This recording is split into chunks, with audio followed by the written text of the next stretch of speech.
common mistakes more beginner investors make. The second mistake is not realizing there's multiple ways to get to a high return on invested capital, and a high gross margin is just one of them. There's this idea that high gross margin is like the end-all be-all measure of the quality of a business.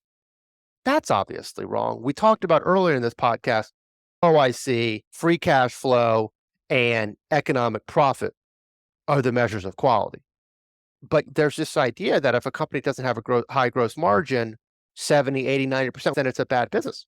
Well, then you miss Costco, 12% gross margin. Some of the biggest compounders the world has ever seen did not have gross margins above the S&P 500 median or average. And I just mentioned Costco's gross margin is 12%.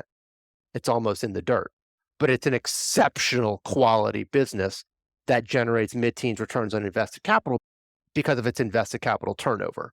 So the second mistake is not realizing there's multiple ways to get to a high return on invested capital.